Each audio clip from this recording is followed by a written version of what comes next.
Hi everyone, thank you for joining today's session. We're just going to wait a minute or two to allow others to join and then we will get started.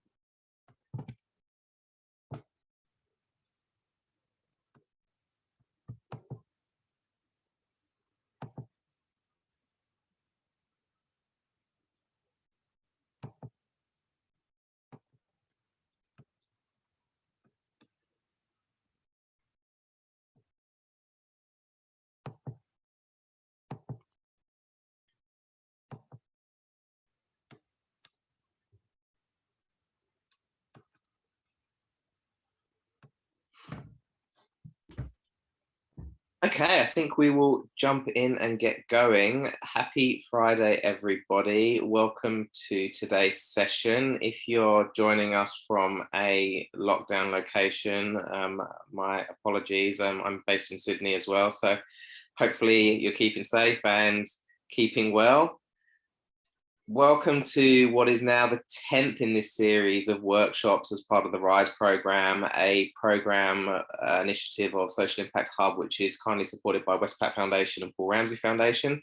My name's Rob, and alongside my colleague Jess and the broader team at Social Impact Hub, it's been a real pleasure to bring you these series of workshops, and we're continually developing ideas. So please reach out if you have any suggestions on workshops and what might be useful for you as part of these series. Before we start, I'd like to acknowledge the traditional owners of the land on which we meet today. For me, that's the Gadigal people of the Eora Nation. I'd like to pay my respects to elders past, present and emerging, as well as extending this more broadly, acknowledging that we're dialing in from a range of locations today. Before we dive in and I hand over to Rachel, today's facilitator, just a few pieces of housekeeping. Just please keep yourself on mute when you're not speaking. Any questions or comments, please use the chat. We try and make these sessions as interactive as possible. Great opportunity to connect with other people in the sector. And if you can, please keep your video on so we can see you and just improve that interactiveness of the session. Any technical challenges, please just flick myself or Jess Liang on the call today a private message. We'll do our best to help you, but we are recording these sessions as well. So if you're having connectivity problems, hopefully we can get a recording to you after the session. That's everything from me. Thank you for joining us. Pleasure to hand over to Rachel Findlay, who's our facilitator for today's workshop on outcomes measurement. Over to you, Rachel. Thanks, Rob. Hello, everyone. Welcome to today's session on an introduction to outcomes measurement. I'm going to be spending the next hour and a half with you all, walking you through the process of how do you develop a framework to enable you to measure your outcomes. As Rob said, just a couple of housekeeping items. If you do have any questions, please feel free to just pop them in the chat box and we'll try and address them at the end of each session. Also, as Rob said, if you could possibly turn on your camera, it kind of gives me a bit of feedback on how the session's going. If everyone's kind of drifting off, then I'll speed things up, or if everyone's looking very confused, then I'll pause and respond to questions. So keeping your camera on is very useful for me to see how it's going, so thank you. Before we begin, I just wanted to walk through what we're going to cover today. And actually, before I start, I will just flag that, like Rob, I'm in Sydney, so I'm homeschooling 3 kids at the moment, so apologies for any kind of screaming or shouting in the background. We'll try and keep it to a minimum. But in terms of today's session, we're going to kick off with some introductions. I know the limitation of Zoom is that it can feel quite impersonal, so we want this to be, an opportunity to meet others working in the sector, and so we are going to go into breakout groups to quickly introduce ourselves. And then we'll come back together to cover the session, and then we will return to those breakout groups to do some case study work. So just a flag, we'll be putting you in breakout groups in about 5 minutes time, and then towards the end of today's session. Then we'll talk about what do we mean by outcomes measurement, how do we actually go about doing it, and then the session will really focus on what we refer to as indicators and means of verification, and that will all become clear in a minute if it isn't already. And then, as I mentioned, there'll be an opportunity to work together on a case study. a real life example that will hopefully bring some of this material to life. And then at the end, there'll be an opportunity for a brief Q&A. So as I mentioned, we're going to pop you into breakout groups of around 4 or 5 people for about 3 or 4 minutes. It'd be great to talk about who you are, the organisation that you work for, and then your experience with outcomes measurement or impact measurement to date, and your expectations for today. And then as a group, if you could nominate a person to present back, just roughly as a group, what's the general level of experience with outcomes measurement, and what is the key thing that everyone's kind of hoping to get forward today. So Jess is going to pop you into a group. If you could make sure that you have identified somebody that will be happy to feed back to the wider audience in 4 minutes time, that would be great. And any questions while you're in the breakout group, then just flag and put it in the chat function. And we will see you all in 4 minutes.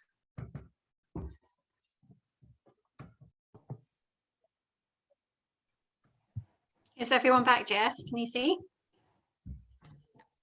Great.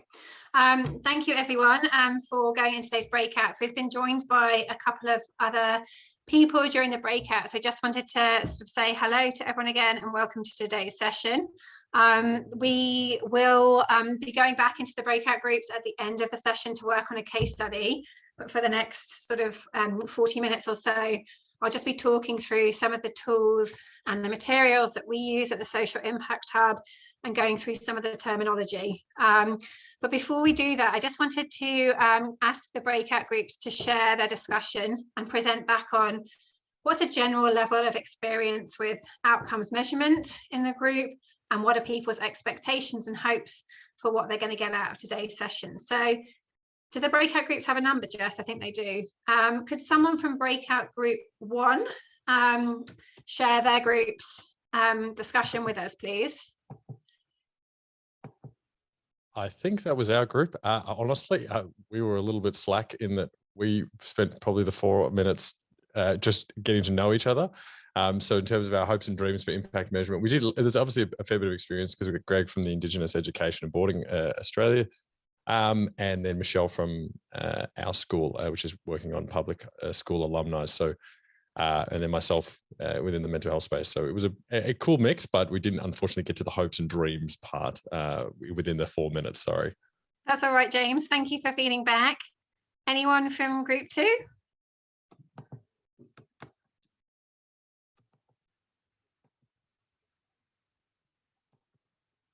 Anyone? No, that's fine. That could have been us.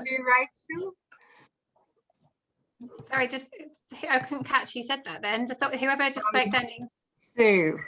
I think Sue. we were group 2. Okay, go for it. And we were a bit the same. We were introducing each other before we just started getting to what, and we had a mix in the group there. Didn't hear from Christine, but we had a mix of don't know anything to know absolute heaps. So very different expectations from today. Yeah, insofar as impact measurement. Yeah. Thank you. Anyone from group 3? I think that might have been us. We had quite a range of sectors, from property to IT to health. And the stuff that was coming through was wanting to better understand how to create a narrative from the data, how you can standardize when you're wanting to share outcome data across different parties, and also what to do when you're in uncontrolled environments or where there's ripple effects. That was kind of the main themes that came out for us. Okay, thank you, Angie. Anyone from group 4? Hi, I was from group 4. We had a great diversity of representation, from a psychologist to someone who'd worked in the magistrate's court and someone curating a shared space, as well as a not-for-profit industry. So different backgrounds and all a common interest and enthusiasm in exploring different methodologies around outcomes and eventually impact. Thank you, Belinda. Thank you. And then finally, group 5.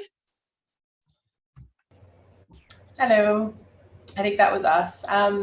So yeah, we, similar to everyone else, we had a diverse range of backgrounds, and we talked about really wanting to get sort of a really clear and concise way to measure outcomes, and then how that then translates to communicating it with, you know, the range of people that you need to share that message with. Yeah. Right, thank you all. I guess responding to that, I think it's amazing that we've got such a broad range of experience kind of in the virtual room, and honestly, obviously anyone that has experience is welcome to share it, especially in the end at the Q&A. Everyone can chip in.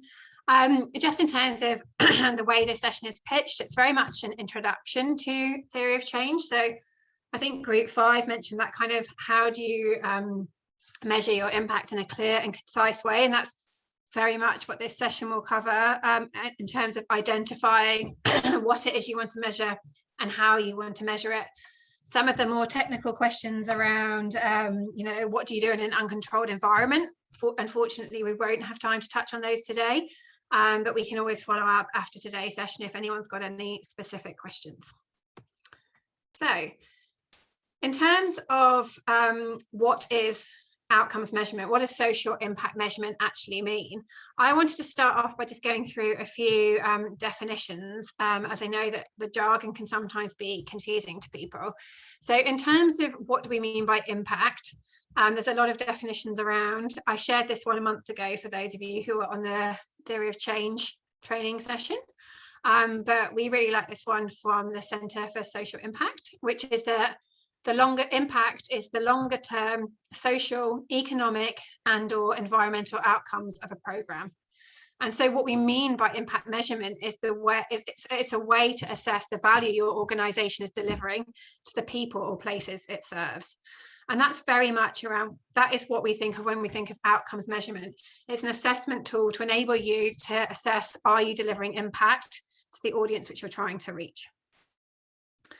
We talk a lot when we talk about impact measurement or outcomes measurement about outputs and outcomes. So again, just before we kick off, I think it's useful to recap what we mean by outputs and what we mean by outcomes. So outputs are the direct deliverables of your activity. And examples of that include the number of people you serve or the number of times you carry out a service. So for example, the number of people that access mental health care in a day or a week, etc. Whereas an outcome is about the change in the target groups that you believe that will contribute to impacts, the changes in behaviour or the changes in a situation. So an example of that would be improvement in the health or improvement in the well-being of individuals using a service. And I think it's just useful to kind of recap on that before we kind of get into the details of how we're going to evaluate or how we're going to measure our outputs and our outcomes. I think a few of you, I recognise a few faces from a month ago, which is really nice. Thank you for coming back and joining us again. Last month, the Hub ran a session on the theory of change.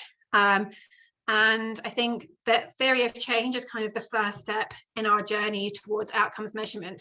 So at last month's workshop, for those of you that were there, we kind of covered off defining your theory of change and how to develop your logic model.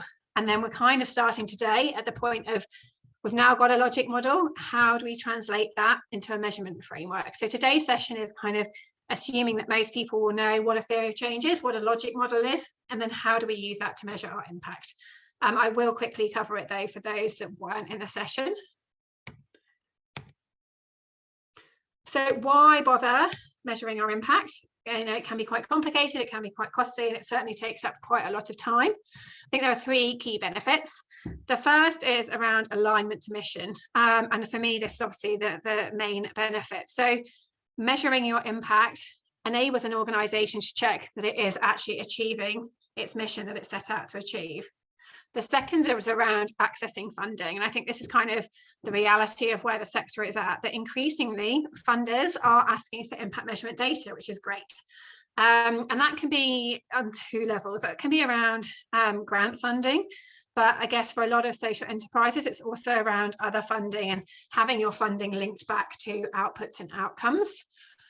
And the third is around making the program more effective. So actually using the data from your impact measurement to enable you to determine which services are most effective, where should we invest the most resources, what changes do we need to make to our program to enable them to be more effective. So the big thing, how do we do impact measurement? So the 3 steps. The first is you develop your theory of change. So for us, a theory of change is around articulating, ideally on one page, a diagram which looks along the lines of identifying who are your stakeholders, i.e. who is involved in your program, what activities do you actually undertake, what are the outputs, i.e. what are the direct deliverables of the program, what are your outcomes, i.e. what are the short-term changes that result of as a result of your program, and then impact, what is the longer term or the permanent change as a result of your program. So I'm not going to go into this in too much detail, but I will just flag that the session a month ago, if you weren't on it, is available. The recorded version is available on the Hub's website. So if anyone needs to access that, then if you check out the Social Impact Hub's website, it's on there, or if you can't find it, then feel free to get in contact with one of us. So again, I think we talked through this example for those that were in the session, but I'm just going to take a little bit of time to talk about this organisation in particular, because we'll use them for the case study at the end. So there's an organisation, a social enterprise called Green Fox Studios. Green Fox Studios is a creative agency that operates from within a prison in Brisbane. So it employs it trains and employs prisoners and delivers a product to clients. And we have done this sort of high-level theory of change for them, and we will be taking this and translating it into our measurement framework later in today's session. So the Green Fox Studio theory of change looks roughly like the stakeholders involved are prisoners, the creative agency's client, sometimes the general public, they do a bit of advocacy work, and the government because they're working within corrective services. In terms of what they do training and employment for prisoners, both within the prison and on release. The outputs are that trainees graduate, trainees receive training hours, and the outcomes are that prisoners have improved skills, they have increased employability, and they also have a reduction in reoffending rates. And the overall impact of Green Fox Studio is a reduction in social disadvantage for those who've experienced the criminal justice system. So that's the sort of rough theory of change that we developed for Green Fox Studios, and that's a kind of over like the simple template that we would use to develop a theory of change for any organisation. We then do the second step, which is taking our theory of change and turning it into a program logic table. So these headings are exactly the same as the headings in our theory of change, but in a sort of tabular form, i.e. who are your stakeholders, what are your activities, what are your outputs, your outcomes, and your impact. And we use that, and again, this is a sort of more detailed example of Green Fox Studios logic model. So for example, against prisoners, you can see the individual activities that they do with the prisoners, so the training and the mentoring and provision of work experience. You can see the outputs, that they participate in work experience, they complete the training program, their outcomes around improved mental health, using their time more productively, the longer term outcomes around reduction in reoffending rates, improved mental health, access to safe and secure long-term housing, and then the impact, which we talked about earlier. So this is kind of what the logic model table looks like after the theory of change. And this is what we use to start to work out what it is we want to measure and how we want to measure it. So this is our measurement framework, and this is what all of our outcomes measurement frameworks look like. And I think that this is, coming back to someone's point around a clear and concise way of measuring your impact. I think this is quite a nice, neat tool to use. So the stuff in grey on the left just comes straight from your logic model table. So you've got your outputs, your outcomes, and your impact, and then you detail them in more detail in the next column. And then where we come to actually measuring our impact, we talk about 3 things. We talk about indicators, means of verification, and then risks or assumptions. So what do we mean by indicators? Well, indicators are the measurable markers that show whether a change has occurred in an underlying condition. And this is often expressed as a number of or percentage of. So for example, the percentage of trainees in employment for 2+ years after finishing a programme. The second thing we talk about is the means of verification, i.e. how are we going to verify that that indicator has occurred? I.e. what is the tool we're going to use to measure our impact? And this is sometimes an employment contract or survey data. And we'll start to flesh out some more examples of these in a minute. And then the third column is risks or assumptions, i.e. are there any risks you've identified or any assumptions you've made around the way you're going to measure your impact? And I think a really big assumption in outcomes measurement is often around the kind of honesty and integrity by which an individual will complete a survey. That is obviously a huge assumption often when we're collecting data from participants in a programme. We give them a survey and we assume that they're going to answer kind of accurately and honestly. So I think that's kind of the example that I see most often quoted within assumptions. In terms of what Green Fox Studios outcome measurement framework template looks like, as you can see, the 2 columns on the left again, outputs and outcomes, is all information you've seen before. And then we would start to flesh out indicators like percentage of prisoners who complete the course, percentage of prisoners who X, Y, Z. And then we start to think about how we're going to verify those. This is a much more detailed outcomes measurement framework that I just wanted to share so you can see one that's more fleshed out. I'll just walk you through that second row, which is outcomes. It's going to have to move my...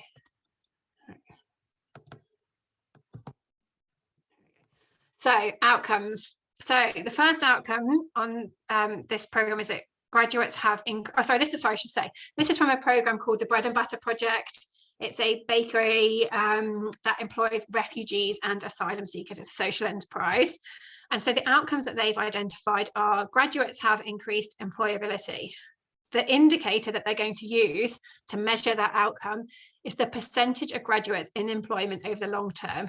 And here, the thing I really like is they've been really specific over the time period. So they said they're going to measure it at 1 year, 2 years, and 5 years post-graduation. They're going to use graduate survey data to measure this. The second one is that graduates have improved English skills. The indicator that they're going to use is percentage of graduates demonstrating improved English. And again, they're going to use the same survey data. And as you can see, graduates have an increased feeling of well-being, percentage of graduates not receiving government financial support, etc. So I think, sorry, that was the reliance on government financial support. So as you can see, the outcome translates into an indicator, and then it's about identifying how you're going to measure that outcome.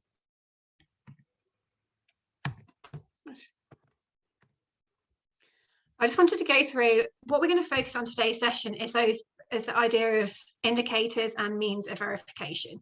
So I'm going to go through a few more examples of indicators and means of verification on the next few slides, and then we'll move into the real life example of Green Fox Studios and pop you back into those breakout rooms so you can work on them together.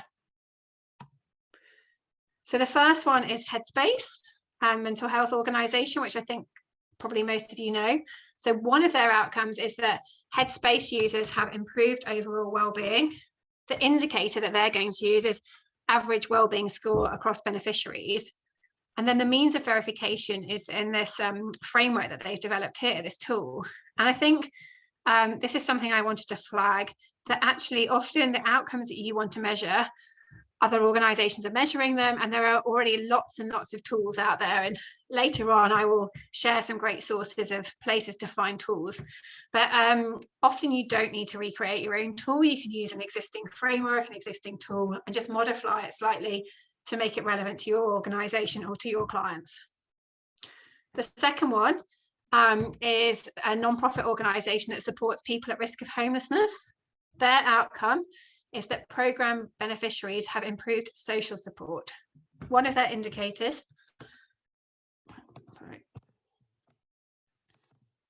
is sources of support in times of crisis, and they're going to use a survey question. Who could you ask for support in a crisis?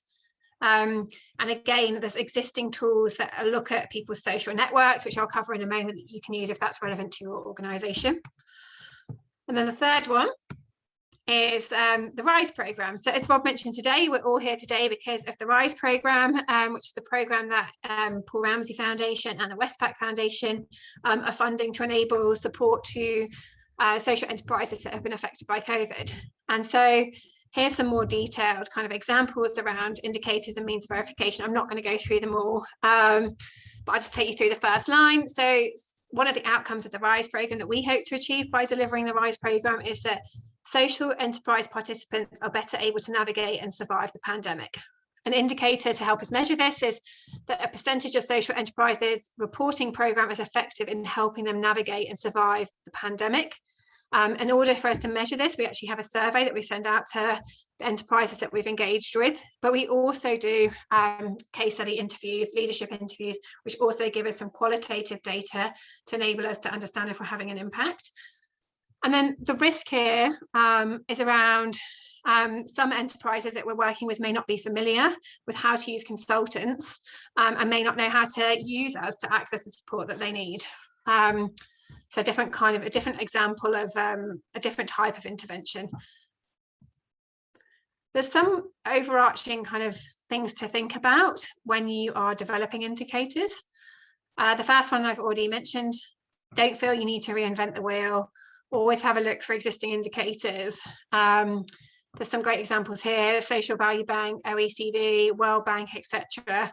Looking at what other nonprofits or other social enterprises are doing in your space. There's existing frameworks that I'll come on to in a minute as well. But often there's some great kind of scales and psychology scales in particular around well-being, where you can sample some of the questions that they've used and just put them into your survey.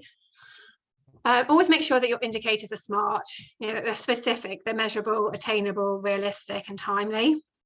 And I think that's really important. Like, when you're defining your indicator, it does need to be smart, because it's meaningless without having it as a smart kind of descriptor. So, and I think particularly where some organisations fall down is around making sure it's timely. So, going back to the earlier example, if you're looking at employment, it's worthwhile being clear on how long you want someone to be employed for, or what period you're going to be measuring that indicator, i.e. people are employed 1 year on from completing our programme.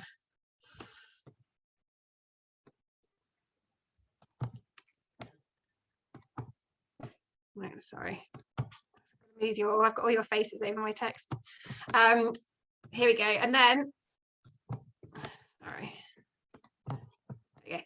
Choose only indicators that are useful. This is something I think a lot of organisations can struggle with. How are you going to work out what it is you can realistically measure? Often in the theory of change, you can have 20, 30, 40 outcomes, all the great things that you're seeking to achieve. You cannot realistically measure all of those. Impact measurement can be very time and resource intensive. It's really important that you focus on the ones that are really meaningful to achieving your mission, and focus on measuring those really well, rather than trying to spread yourself too thinly and measure everything. And then also decide when you will collect data to monitor the change in the indicator, i.e. when are you going to get your baseline, when are you going to get your midpoint, when are you going to get your end of programme or programme follow-up. So we're going to move on to the case study. So we're going to come back to Green Fox Studios.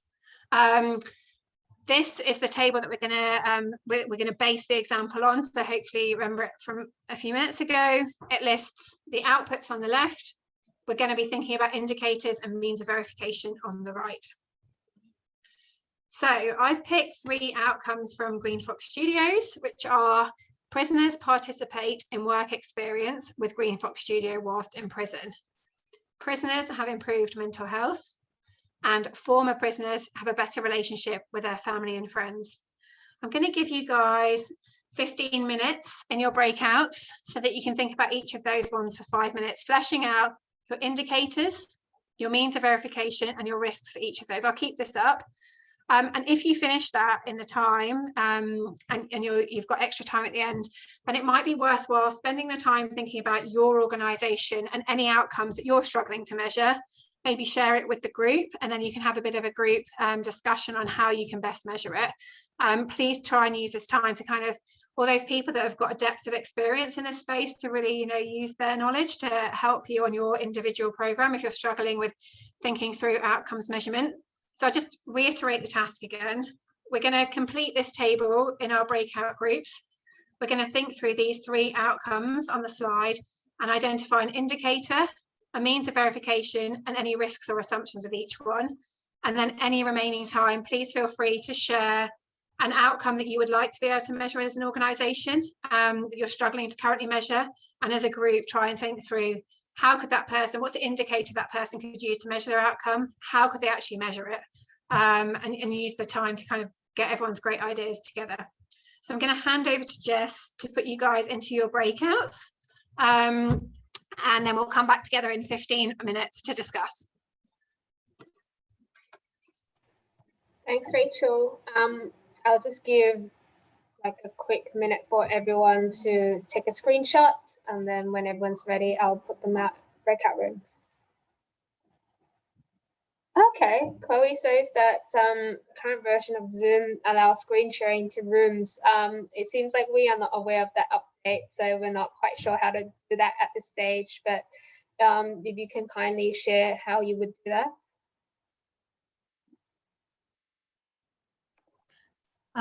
So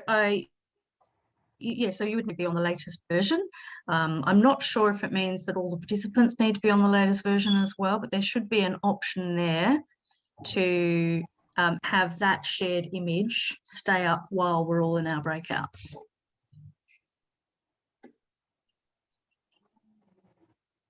Okay.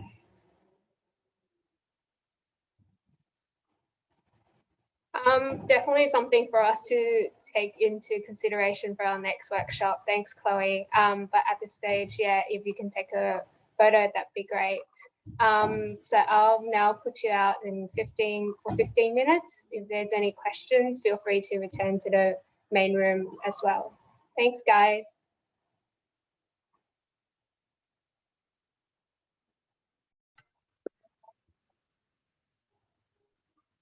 Welcome back, everyone. Welcome back, everyone, from your breakouts. The next step is just to share the discussion that you guys had specifically around Green Fox Studios.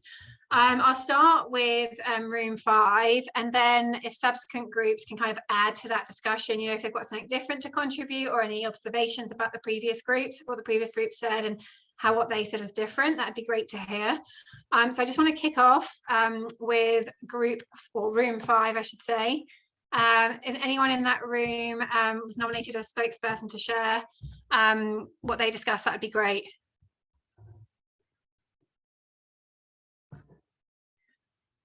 And if anyone's not sure who was in that group, it was Erin, Georgia, Marinda, Poppy, Rebecca, and Val.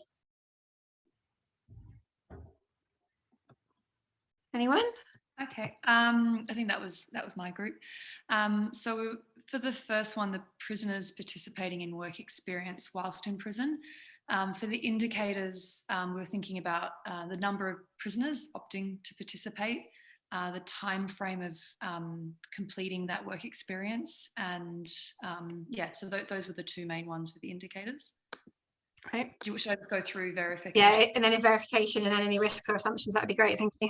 And so verification, we're thinking around registration rates, attendance rates, and completion rates. So I guess there's those different stages.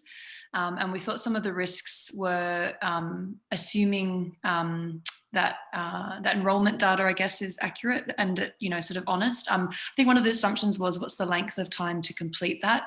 So I guess it doesn't really define how long these programs, these work experience programs would be, and what's I guess who qualifies, depending if someone's on a shorter or longer amount of time in prison.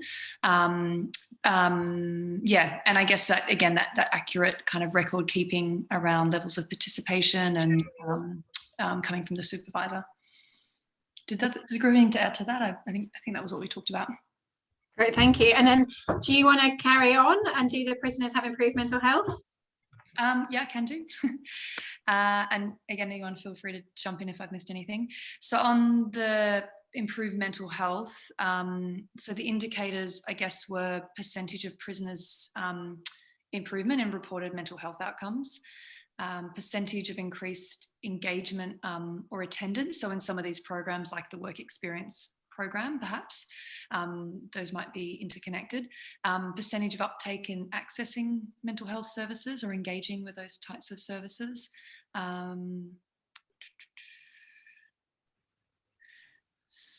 Yeah, I've had some things. I'm not sure if I put this under verification or not. So sort of, I guess some of the indicators might be like there may be self-reporting, that may be through, you know, the GP or, or reduced amount of time of prisoners accessing mental health services. So I guess it's like, are they engaging more because their mental health's improving, or are they actually engaging less because their mental health's improving? So it's probably something to kind of figure out a bit more. And verification, so things like surveys, again, that from the programs engagement, and perhaps with, like, say, their caseworker, or those sort of sessions or counselling sessions they have with their caseworkers, maybe more like interviews or conversations and data that comes out of that. But I think one of the biggest riskiest assumptions with that is, you know, that those inmates, you know, that they're being forthcoming and honest about their mental health, in, you know, whether it's a survey, whether it's those more qualitative sort of discussions, and just the record keeping around that. Right, thank you. I might leave it there, and then the next group to do the last one, so you don't have to do it all, Poppy. Thank you for that, group 5. Room 4, Belinda, Chloe, Greg, Ken, Lucy. Do any of you want to sort of add to anything that Poppy in group 5 said about the first 2 outcomes? Hello, I'm Lucy. One thing I will add to that, someone made a really good point. We had very similar responses to group 5, but one thing that someone added was an inability to recognise or to be able to accurately reflect upon your own mental health might be a factor or a risk or assumption in terms of measuring increased well-being. And do you want me to go on with the next one, or? Yes, please. Okay. Thank you. So former prisoners having a better relationship with their friends and family. So an indicator or measurable marker of that one, we said would be like an increase in positive relationships, or increase in feeling of perception of positive relationship. And our means of verification, so those ones we thought, would be in terms of maybe an interview with the prisoners and interviews with their family and friends to get some sort of survey-based data. And then our risks and assumptions were pretty much very similar to the other ones that have been discussed in terms of being forthcoming, honesty and integrity in terms of answering questions, and I warned the group I couldn't read my writing, and I can't. Number of maybe just the short term versus longer term was the other one, I think. Yeah, thank you. Point in time mental health versus, or relationships with families versus longer term sustained relationships. Yeah. Great. Thank you, room 4.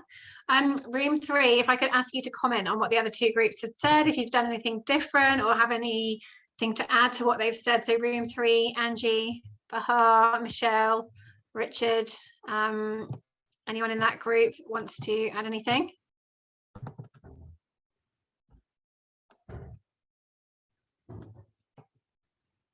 No.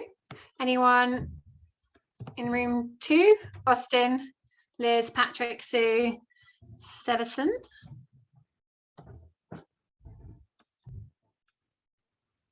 No. And room 1, anything you want to add? Anyone that hasn't been mentioned already? I think you guys covered most of it. I don't know if I heard it, but we also had, as one of the means of verification for the mental health, could be even just the reduction of misdemeanors and incidents that occur as well. That was the only additional one. Perfect. Thank you, James. Thank you all. I think that's great, like very comprehensive, and great to have, like, the consistency across all the groups.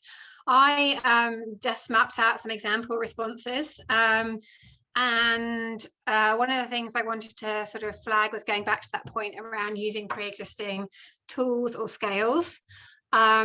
So for prisoners who have improved mental health, I'm not sure if people have come across the mental health recovery star, which is basically a kind of before and after kind of scale that's used, and I'll show you it on the next slide. And then the the outcome, having better relationships with family and friends. There's a psychological scale called the Lubin social network scale, which again is a before and after kind of scale where you rate your sort of happiness with your kind of support network. And I think just to sort of reiterate that, you know, when you're developing these tools and often surveys yourself, you know, you don't need to always have to design the survey yourself. There are examples of there are existing tools. So the mental health outcome star is quite a well-known one. It's huge. I mean, there's a whole document on it, but it's based on these 8 different kind of categories around networks and work and behavior and identity and self-esteem. Has various different questions on each of those, and they're great for sometimes just pulling out one of those questions and popping them into your own survey. And the same with the Lubin scale, which asks questions around, you know, how often are you seeing or hearing from relatives? How many relatives do you feel at ease with? How many relatives do you feel close to? Like some really great tools and scales and questions that you can, you know, plagiarize, I guess, to make your life slightly easier. So yeah, thank you for all of your input on all of those. Just wanted to kind of finish off by talking about what are some of the guiding principles when developing your own measurement framework. And there are 6 things we try and think about. The first one is making sure that what you're measuring is aligned to your broader strategy on purpose. Like when you're thinking about what it is you measure, really think about, are you measuring the things that will enable you to answer the question about, are you achieving your mission? Make sure that any kind of surveys or interactions with your client group are actually stakeholder centric. So really engaging with that stakeholder group, building trust, building rapport, making sure that your framework is accessible and sustainable. And I think this is 2 things. One is making sure it's easy to understand. I think, you know, often measurement can be thought of as something kind of complicated and onerous. And I think what we really just try and encourage is keep it simple, keep it clear, and make sure that it's not so onerous that you can actually, you know, continue to use it and maintain it and build on it. I just have to move my thing again. Okay. Number 5. Can't access number 4. Oh, there we go. Number 4, only include what's material and pragmatic. And I think this comes back to, you know, what we're saying from the start. Really focus, like prioritize what it is you want to measure. You know, you've got your theory of change. Identify the first task that I always do when I finish my theory of change is prioritize what are the key outcomes I want to measure. Don't try and measure them all from day one. You know, measure the most important ones first. Ensure consistency and comparability of data over time. So don't change the way you're collecting your data or how you collect it or how you record it. Make sure that everything is consistent so that benchmarks and baseline data are actually relevant and applicable. And then number 6, probably the hardest part, is don't overclaim.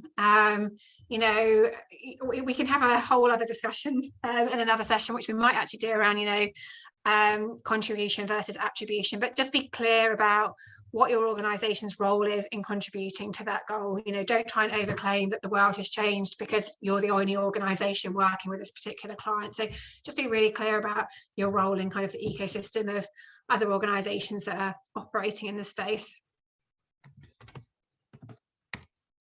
There's some great resources out there. There's these on here. The Compass Guide is great for those that haven't seen it. It's basically a manual for outcomes measurement. The Social Impact Hub itself has some material on there, and there's lots of indicators out there as well. Things that we were just talking about, other tools that we use as an organisation in the UK where I used to work, called New Philanthropy Capital.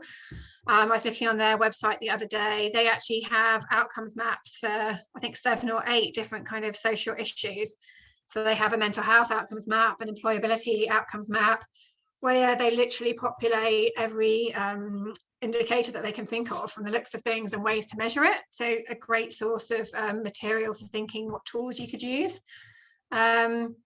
But one of the things, and we'll come into a Q&A in a minute, but one of the things we would love to hear back from you on in the last few, last 10 or 15 minutes is what information do you guys need in order to kind of move forwards from here? So I think, this is very much the introduction to outcomes measurement. And we've kind of laid out the basics, and here's some resources you can go away and use yourself. But what we would love to hear is, as part of the RISE programme, we're able to put on these workshops. You know, what does phase 2 look like for you guys? What are the questions you're grappling with that another session like this could answer to take you to the next stage? What information do you need that you don't find is out there and readily available? And so just in the next 15 minutes, feel free to just sort of note down in the chat function, yes, please, I'd love phase 2, as we can call it, or no thanks, I'm done. And like sort of high level topics. So, you know, it could be on, say, you know, the counterfactual, or contribution versus attribution, or social return on investment. Someone talked about uncontrolled environments. You know, what is it that you guys would like to hear from us? And we can think about putting on another session to kind of lead on from this session, and we'd love to hear from you. And that kind of closes off what we were going to cover today. So if anyone has any questions relating to today and this session around getting started, introduction to outcomes measurement, please also pop that in the chat function now, and we'll try and answer it.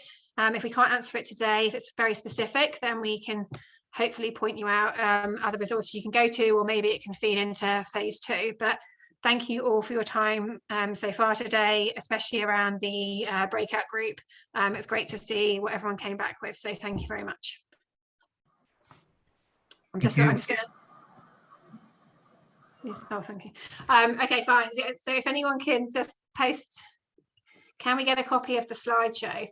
I don't think we do normally share the slideshow, but what we can do is pop this recording, which obviously has the slideshow in it, on the Social Impact Hub website. Yeah, Jess is nodding. Okay, so what we'll do after this is this session's been recorded and it will go on the Social Impact Hub's website under the RISE programme. Is that correct, Jess? Yeah, okay, yes. So if you go on the Social Impact Hub's website, there's a tab for the RISE programme, and all our recordings as part of the RISE programme are on there. I'm just reading through the questions. That's really useful, Belinda. Thank you for your ideas about next time in terms of SORI, etc. Validation tools. Okay, thank you, Val. If anyone's got any questions they want me to answer now, then feel free to put them in there too. Equally, if anyone needs to leave, I totally understand if you want to exit before the Q&A, and feel free to follow up with us after this if you've got a specific question.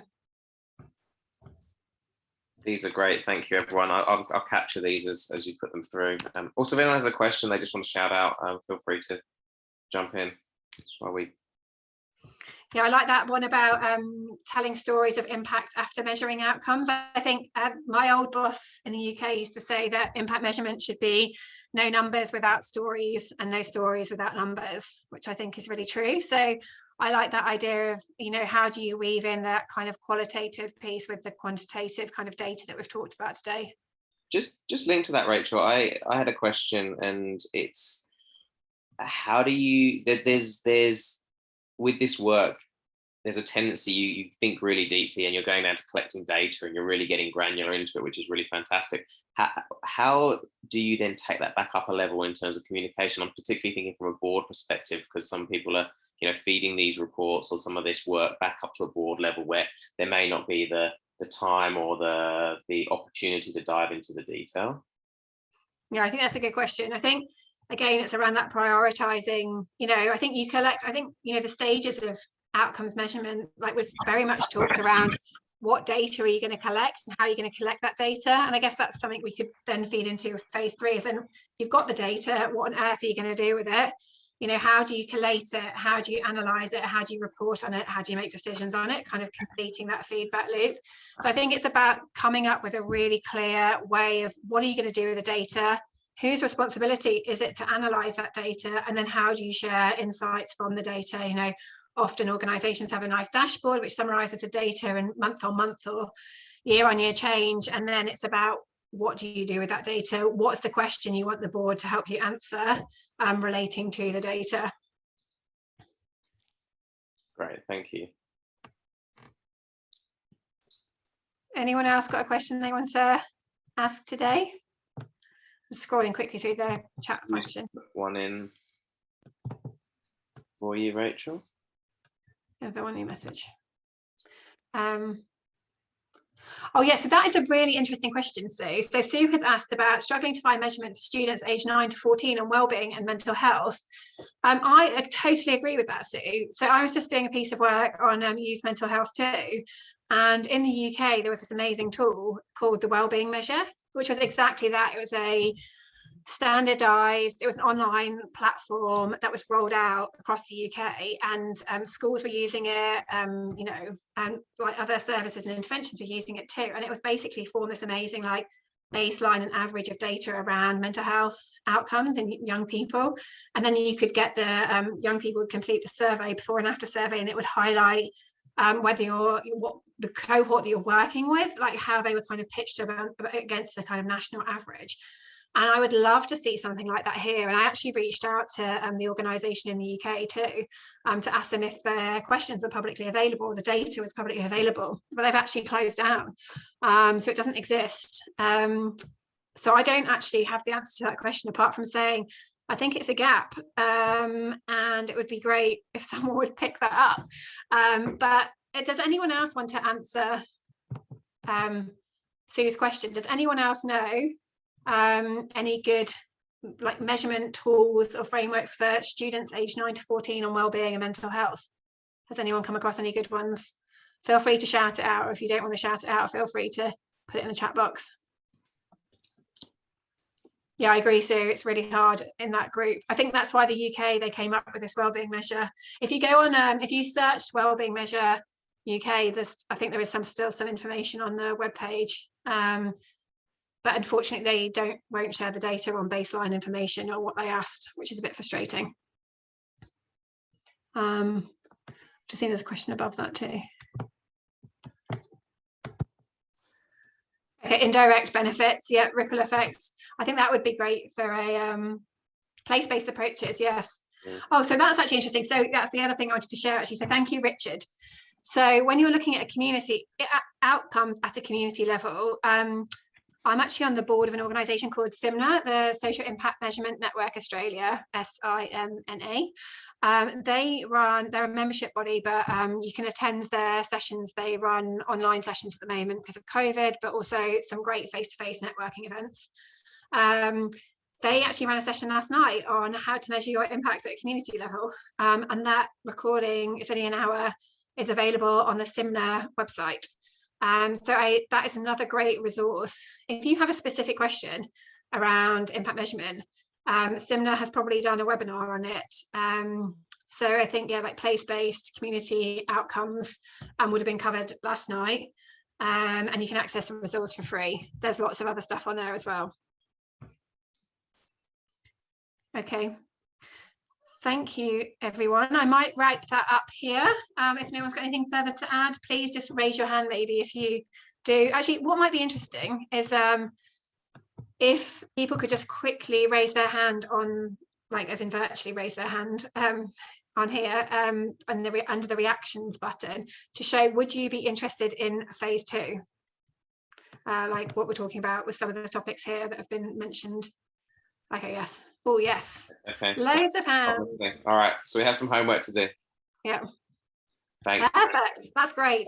Thank you. Before everyone disappears, would you take it's less than a minute actually, just to do the feedback for today's session? It really helps us just to get a better understanding of how we can continue to support the sector. Jess, would you mind putting the link into the chat?